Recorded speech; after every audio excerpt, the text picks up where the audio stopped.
ሁለት መረጃዎችን ልናደርሳችሁ ተገኝተናል። አንደኛው ህወሓት አዲስ ከፈተ የተባለውን የስጋት ጥቃት ይመለከታል። ሌላኛው ደግሞ ፊርማው ሳይደርቅ ሳውዲ ላይ ጥቃት መሰንዘሩን የሚመለከት ነው።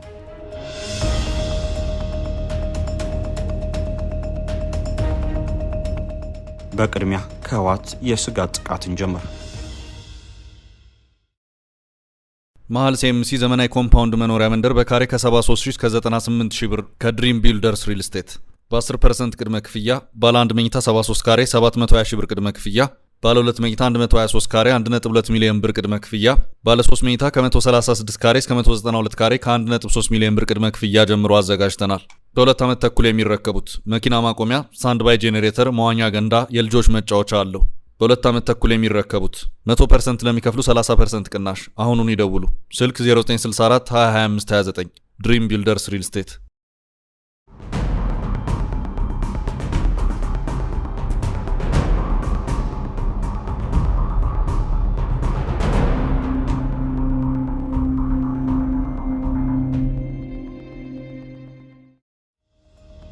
ህወሓት ከፌዴራል መንግስት ጋር ከባድ ፍልሚያን ያደርጋሉ ብሎ እየተናገረ ባለበት በዚህ ወቅት በመሃል አንድ ፈታኝ የሆነ ጉዳይ ገጥሞታል። የስጋት ፈተና ነው። ስጋቱንም ተከትሎ ጥቃት መክፈቱም እየተነገረ ይገኛል። በአፋር ክልል ለመቀሌ በቅርብ ርቀት ላይ የሚገኘውና የሐራ መሬት ታጣቂዎች በመባል የሚታወቀው ኃይል ከህወሓት ጋር ለመፋለም በአዲስ ዝግጅት ውስጥ መገኘቱ የህወሓትን ሐሳብ ከፍሎታል። ላጥቃ ወይንስ ልከላከል የሚለው ወታደራዊ ሐሳብ ግራ አጋብቶታል። ከዚህ ጋር በተያያዘም ህወሓት ከአፋር እስከ ራያ ድረስ ከፍተኛ የሆነ ኃይልን እያከማቸ መሆኑም እየተነገረ ነው። ከፌዴራል መንግስት ጋር ስፋለም በጎን የአፋሩ ታጣቂ ኃይል ሊያጠቃኝ ይችላል በሚል ቀድሞ ይህንኑ ታጣቂ ለመምታት ወታደራዊ እንቅስቃሴዎችን እያደረገ መሆኑም እየተነገረ ይገኛል። ህወሓትን እንቅልፍ የነሳው ይህ ኃይል በትግራይ ተወላጆች የተደራጀናም ትግራይን ከህወሓት መዳፍ ፈልቅቀን እናወጣለን የሚል ዓላማን ይዞ የሚንቀሳቀስ መሆኑም ይታያል። ህወሓት በዚህ ኃይል የተነሳ እንቅልፉን አጥቷል። ከሰሞኑ ነፍጣችሁን አዘቅዝቃችሁ ግቡ ሲልም የምህረት አዋጅን አውጆም ነበር። አንድም ታጣቂ ኃይል ጥሪውን ተቀብሎ የሄደበት ሁኔታም አልታየም። ህወሓት በትግራይ መጠነ ሰፊ አፈሳና እስርን ማካሄዱን ተከትሎም በርካታ ወጣቶች ትግራይን አቋርጠው አፋር በመግባት ይህንኑ ኃይል በአፋር ምድር እየተቀላቀሉ መሆኑም እየተነገረ ነው። የህወሓት ስጋትም ከዚህ ጋር የተያያዘ መሆኑም ይታያል። በአንድ አቅጣጫ ለታጣቂው ኃይል የሰላም ጥሪን ያቀረበው ህወሓት፣ በሌላ አቅጣጫ ደግሞ ትላንት ምሽቱን ጥቃት የከፈተ መሆኑም እየተነገረ ነው። ነገሩ ግራ አጋቢ መሆኑ እየታየ ነው።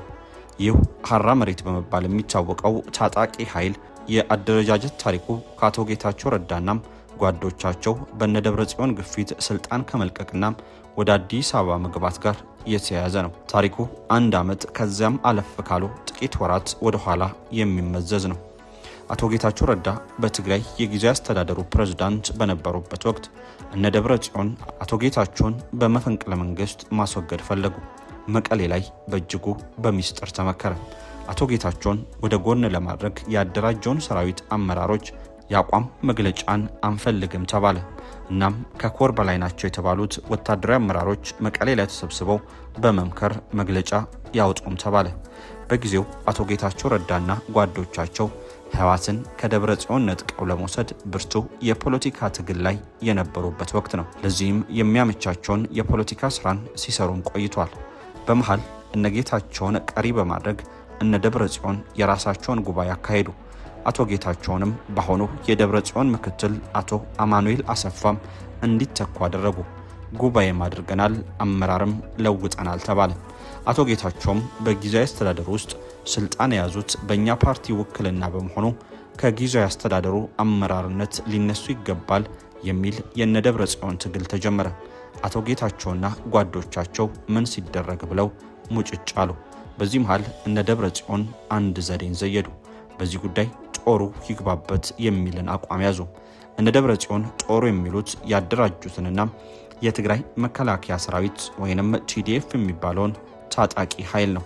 ህወሓት በዚህ አደረጃጀት ውስጥ እስከ 2% 70,000 ጦር አለኝ ይላል። በገለልተኛ አካል የተረጋገጠ ሀዝ የለም።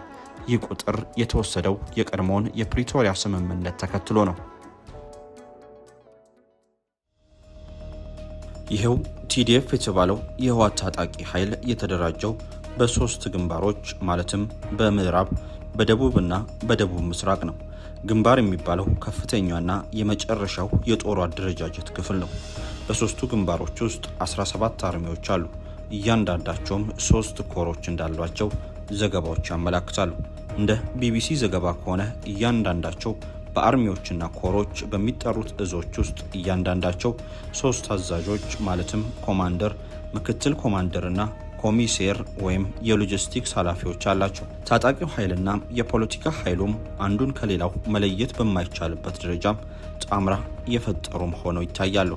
በእያንዳንዱ አዛዥ ስር የተዋቀረው ኮሚሳር ከህወሓት ጋር ቀጥተኛ ግንኙነት ያለው ሲሆን የፖለቲካ ግንባታና ስርጸት ኢንዶክትሪኔሽንን ለማስኬድ የተፈጠረ መዋቅር እንደሆነ ይነገራል። በትግራይ ቲዲኤፍ በሚባለው የትግራይ ታጣቂ ኃይልና በፌዴራል መንግስቱ መካከል የተኩስ አቁም ስምምነት ላይ ከተደረሰ በኋላ በትግራይ ከ275,000 በላይ ተዋጊዎች እንደነበሩ መገለጹ ይታወሳል። ይህ የኃይል ቁጥር የአንድ ሀገር ሰራዊት እንደማለት ነው። ከዛ በኋላም በተለያዩ ጊዜያት ወታደራዊ ስልጠናዎችን እየወሰዱ የተቀላቀሉም አሉ። አሁን ላይ ደግሞ በግዳጅ ወታደራዊ አፈሳ ሳይቀር ሌሎች ተጨማሪ ተዋጊዎች እንዲቀላቀሉ ተደርጓል። አንፈልግም በማለት ጥሎ የጠፉም ጭምራሉ። አሁን ባለው ሁኔታ ከወጪ ቀሪ ምን ያክል ተዋጊ ኃይል አለ የሚለውን ለማወቅ በእጅጉ አስቸጋሪ ሆኖ ይታያል። በዚሁ መሰረትም ከዓመት በፊት እነ ደብረ ጽዮን በጠሩት የታጣቂው ኃይል አመራሮች ስብሰባ ላይ ከኮር በላይ ያላችሁ ወታደራዊ አመራሮች መቀሌ ላይ ተገኙ ተባለ። እንደተባለውም የጦር አመራሮቹ መቀሌ ላይ ተገናኝተው መምከር ጀመሩ። ምክክሩም ከደብረ ጽዮንና ከአቶ ጌታቸው ቡድን አንዱን የመምረጥ ምክክር ነበር። በምክክሩ መሃል 2 ጄኔራሎች አፈነገጡ። ጦሩ ፖለቲካ ውስጥ ምን አገባው የሚል ግልጽ አቋምን በመያዝ ምንም ይደረግ ይህ ስብሰባ ህገወጥ ነው ሲሉ አቋምን ያዙ። ጭቅጭቁም ቀጠለ። የማግባባቱ ስራም ባለመሳካቱ የአርሚ 15 አዛዥ ብርጋዴር ጄኔራል ግዑሽ ገብረ እንደዚሁም በአሁኑ ሰዓት አፋር ላይ የትግራይ የሰላም ኃይል ወይንም የሐራ መሬት ታጣቂ የሚባሉትን እየመሩ ነው የሚባሉትና በቅጽል ስማቸው ወዲ አንጥሩ በመባል የሚታወቁት ብርጋዴር ጄኔራል ገብረ እግዚአብሔር በየነም ስብሰባውን ጥለው ወጡ። በፍጥነት ወደ አፋር ክልልን በመግባት ህወሓትን የሚፋለም ታጣቂ ኃይልን ማደራጀትን ያዙት። በአንጻሩ ከሳቸው ጋር ስብሰባውን ረግጠው የወጡት ጄኔራል ጉሽ ራሳቸውን በማግለል ጎንመን በጤና ብለው ኑሯቸውን በዚያው በትግራይ ያደረጉ።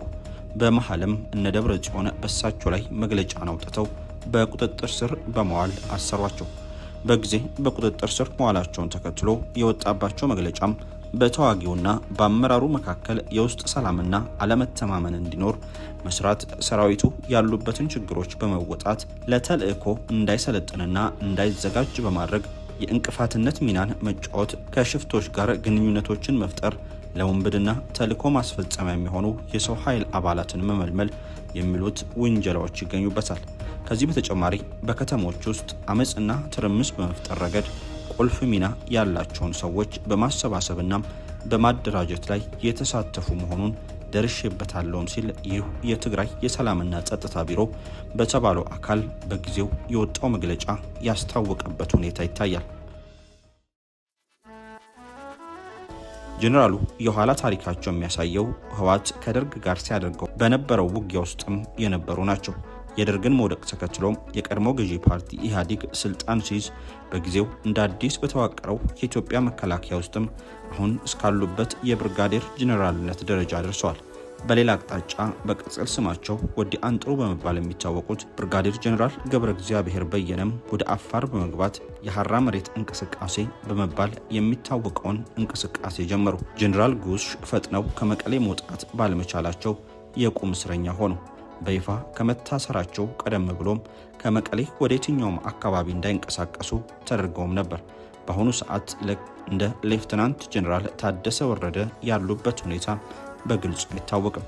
ጄኔራል ጉሽ በጊዜው ከኮር በላይ በሚባለው ወታደራዊ ስብሰባ ላይ በአቋም ልዩነት ስብሰባውን ረግጦ ከወጡ በኋላ እንደ ጄኔራል ወዲ አንጥሩና ሌሎቹ በአፋጣኝ ከመቀሌ መውጣት አለመቻላቸው ለአሁኑ እስር እንደዳረጋቸውም ይነገራል። አሁን የትግራይ የሰላም ኃይል እየተባለውን እየመሩ ያሉት ወታደራዊ አመራሮች እንደ ጀነራል ጉዑሽ የመቀሌው እስር ያልገጠማቸውና በአሁኑ ሰዓትም በአፋር ክልል ህወሓትን የሚፋለመውን ታጣቂ ኃይልን እየመሩ የሚገኙትን በቅጽል ስማቸው ወዲ አንጥሮ የሚባሉት ጀነራል ገብረ እግዚአብሔር በየነ የሚመሩት ኃይል አሁን ያለበት ደረጃ ግልጽ አይደለም። አንድ ሰሞን እሳቸው የሚመሩት ኃይል ከህወሓት ታጣቂዎች ጋር የተወሰነ ፍልሚያ ውስጥ ገብቶ የነበረ መሆኑን መረጃዎች ሲያመላክቱም ነበር። ወታደራዊ አመራሩ ከዚህ በፊት ከቢቢሲ ትግረኛ ድረገጽ ጋር በነበራቸው ቆይታ የዚህ ኃይል የመጨረሻው ግብ ህወሓትን ከአድራጊ ፈጣሪነቱ ቀሪ በማድረግ በህዝብ የሚዳኝበትን ሁኔታ መፍጠር መሆኑን አመላክቷል። በእሳቸው እይታ ህወሓት ሁሉንም ነገር የመቆጣጠርና የትግራይ ህዝብ መፈናፈኛ የማሳጣት ዓላማ አለው። ወዲ አንጥሮ ከቢቢሲ ትግረኛው ድረገጽ ጋር በነበራቸው ቆይታም ያረጀነው በትግል ነው፣ አሁንም ቢሆን በትግል ላይ ነን። ከፓርቲ ጋር ተጣብቆ ማህተም የሚነጥቅ ከፓርቲ ጋር ተጣብቆ የሚሾምና የሚሽር ኃይል ለወጣቱ ትውልድ ትተን መሄድ አንፈልግም። ወገንተኛ ያልሆነ ፍትሃዊ ኃይልን መፍጠር እንፈልጋለን። እኛ የሆነ ፓርቲ አሽከራ አይደለንም፣ እንደዛም አናደርግም። ተልኳችንን ስናጠናቅቅ የትግራይ ህዝብ በነፃነትና ወገንተኝነት በሌለበት መንገድ የመረጠውን አካል እናገለግላለን።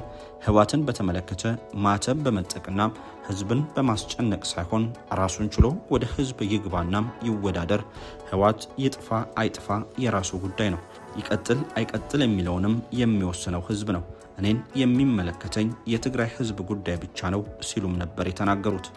በዚህ ዙሪያ ይህንን ካልናችሁ አሁን ደግሞ ወደ ዕለቱ የሳውዲ አረቢያ ጭንቅ እንውሰዳችሁ። ሳውዲ አረቢያ በኢኮኖሚም በግዛትም ትልቅና ሰፊ ሀገር ብትሆንም በየመን ጥቂት ታጣቂዎች መውጫ መግቢያን አታለች። ጭንቅ ውስጥ ገብታ በቀኝም በግራም ደግፉኝ በማለት ከፓኪስታን እስከ ቱርክ ከግብፅ እስከ ኤርትራና አሜሪካ የሙጥኝ ብትልም የየመን ሁቲ ታጣቂዎች በትላንትና ዕለት በ12 ሚሳኤሎች አከታትለው በመተኮስ የሳውዲን ወታደራዊ ቤዝ አራውጠውታል። በየመን በኢራን የሚደገፉት የሁቲ ኃይሎች አርብ ዕለት ሀድራማውትና ማሪብ በተባሉ የሳውዲ የጦር ቤዝ የሚገኙበትን አካባቢዎች ያለምንም ከልካይ የደበደቡበት ሁኔታ ታይቷል። ሳውዲ የጦር ቤዟን በቅጡ መከላከል አልቻለችም። ታጣቂዎቹ የ12 ሚሳኤሎችን ጥቃት በመሰንዘር የሰው ሕይወትን አጥፍቷል። እንደዚሁም የንብረት ውድመትንም ጭምር ያስከተሉ መሆኑን የአልጀዚራ ዘገባ አመላክቷል።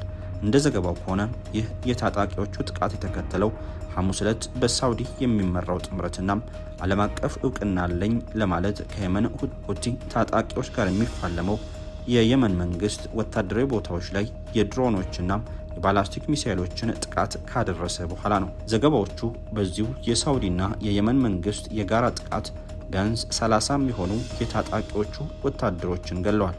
በዚህ ጥቃት ክፉኛ የተበሳጩት የየመን ሁቲ ታጣቂዎች 12 ሚሳኤሎችን ወደ ሳውዲ አረቢያ የየመን ወታደራዊ ቤዞች በማስወንጨፍ 12 ሲቪሎችን አቁስሏል። የደረሰው የንብረት ጉዳትን በተመለከተ እስካሁን ባለው ሁኔታ በግልጽ አልታወቀም። የደረሰውን ወታደራዊ ጉዳት በተመለከተ የሳውዲ ባለስልጣናትም ምንም ነገር ከመናገር ተቆጥበዋል። ሳውዲ ዘንድሮ ጭንቅ ውስጥ ገብታለች። የኢራን ወታደራዊ አቅም ከተጠበቀው በላይ ሆኖ መገኘቱ የሳውዲን ፍርሃት ጥግ አድርሶታል። በትጥቅ ከታዩ የቀጠናው እንደ ሳውዲ ባለስልጣናት መሳሪያ ሸማች የለም። ለዓመታት ቢሊዮን ረብጣ ዶላሮችን ከስክሰው ከአሜሪካ የሸመቱት የጦር መሳሪያም አንዳንዱ ጊዜው እያለፈበት ሙዚየም እየገባም ነው። ግን ደግሞ ከዚህ ሁሉ ትጥቅ በኋላም ቢሆን ሳውዲ በየቀጠናው እየሄደች እቀፉኝ ደግፉኝ ከማለት ቦዝና አታውቅም። በቅርቡ የቀይ ባህር የጋራ ስምምነት አድርገን የባህሩን ወሽመጥ በጋራ እንከላከል በሚል የቀጠናውን ሀገራት ድረሱልኝ ማለቷ የሚታወስ ነው። በትላንትናው ዕለት ደግሞ ፓኪስታንና ቱርክን ጠርታ የኔቶ መልክ ያለው ወታደራዊ ስምምነትን አድርጋለች። በብዙዎች የጭንቀት ስምምነት እየተባለ ነው። ስምምነቱ የአንዱ ሀገር መጠቃት የሌላው ሀገር ጥቃት ተደርጎ የሚወሰድ በመሆኑም ጥቃቱን በጋራ መክታለን የሚል አንቀጽ የተካተተበት ነው። ይህ አይነቱ የአንድን ሀገር ጥቃት እንደ ጋራ ጥቃት በመውሰድ ያንን ሀገር በጋራ የመከላከሉ ጉዳይ በሰሜን አትላንቲክ ጦር ቃል ኪዳን ድርጅት ወይም ኔቶ የጋራ ቻርተር ላይ ያለ ጉዳይ ነው። በአጭሩ የአንዱ ሀገር ጥቃት የሁሉም የጦር ጥምረት የጋራ ጥቃት ተደርጎ ይወሰዳል የሚል ጭብጥም ያለው ነው። እነዚህ ሁሉ የኢራንን የፈረጠመ ወታደራዊ ክንድን የሚያሳዩ ጦርነትን ተቋቁሞ የማስቀጠል አቅም መሳሪያ ሸማቿን ሳውዲን ጭንቅ ውስጥ ከቷት ይገኛል።